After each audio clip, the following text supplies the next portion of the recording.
ইংল্যান্ডের রানীর হারানো গাজরের রহস্য। এই লোকটা একটা খরগোশকে বেঁধে রেখেছিল কারণ সে মনে করছিল এই খরগোশটা তার রানীর ক্ষেতে গাজর দিয়েছে, না মানে তার রানীর ক্ষেত থেকে গাজর চুরি করেছে। কিন্তু খরগোশ সেটা কিছুতেই মানতে চায় না। এজন্য লোকটা খরগোশকে একটা মেশিন পরিয়ে দেয় আর খরগোশকে জানায় যখনই তুমি মিথ্যা কথা বলবে তখনই মেশিনের লাইট জ্বলে উঠবে। এটা শুনে খরগোশ ইচ্ছা করে উল্টো পাল্টা কথা বলে লোকটাকে বিরক্ত করতে থাকে। লোকটা এতে রেগে গিয়ে খরগোশকে মারতে গেলে খরগোশ লোকটাকে জানায় যে সে গাজর চুরি করেনি, তবে সে দেখেছে কে এই গাজর চুরি করেছে।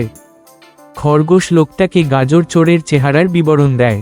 এমন আজব চোর দেখে লোকটা ভাবতে থাকলে খরগোশ তখন লোকটার চেহারায় বাড়ি মেরে তার চেহারা গাজর চোরের মতো করে দেয়।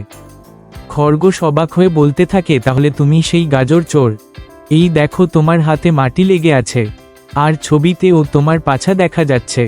এসব শুনে লোকটার ঘিলু শুকিয়ে যায় আর সে পাগলের মতো আচরণ করতে থাকে। অবশেষে লোকটা নিজেই নিজেকে বিভিন্নভাবে শাস্তি দিতে থাকে আর খরগোশ পাশে দাঁড়িয়ে মজা নেয়। পরবর্তী পর্ব দেখতে হলে এখনই চ্যানেলটি সাবস্ক্রাইব করুন। পরবর্তী পর্ব কাল রাত 8টায় আসতে চলেছে।